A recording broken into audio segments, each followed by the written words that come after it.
गेल्या अनेक दिवसांपासून टीकेच्या केंद्रस्थानी असलेल्या शक्तीपीठ महामार्गाविरोधात आज कोल्हापूरमध्ये भव्य मोर्चा काढण्यात आलाय।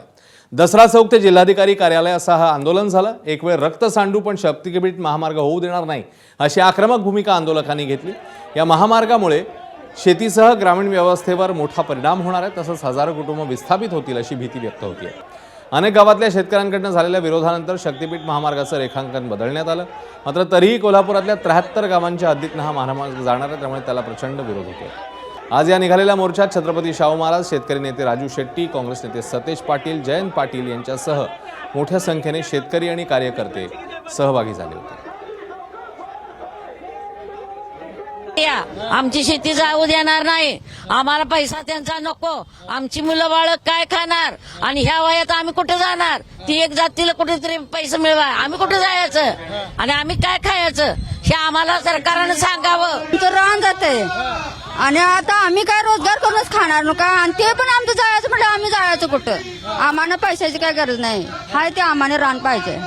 किती जाते तुमचं शेत? आमचं रान माप 2 एकर जातंय। आमची जमीन आम्ही देणार नाही, आमचं रक्त जरी तिथं पडलं तरी चालेल, तर आमची जमीन आम्ही देणार नाही।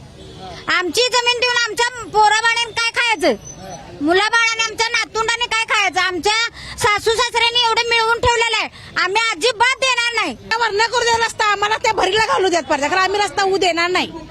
आम्ही खायचं, राहायचं कुठं, जायचं कुठं? तिने स्वतःची जमीन आम्हाला देऊन द्यात, घरात देऊन द्यात आम्हासनी, आणि करू द्यात रस्ता। बघा कबूल होत्यात का? आम्ही आमची जमीन काय द्यायची? ज्याची गरज नाही तो रस्ता कुणासाठी करताय, का करताय?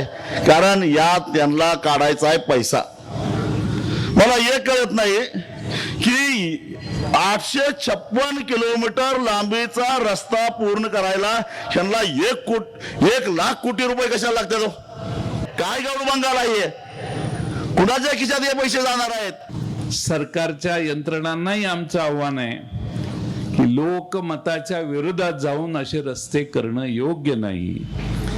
लोकांच्यात क्षोभ वाढतोय, लोक तुमच्या विरोधात हजारोच्या संख्येने एकत्रित येत आहेत, आणि एवढा विरोध असताना आपण असे रस्ते जर करायला लागला तर आज थोडीशी लोकप्रियता जी आहे ती पण हळूहळू कमी होण्याची शक्यता आहे।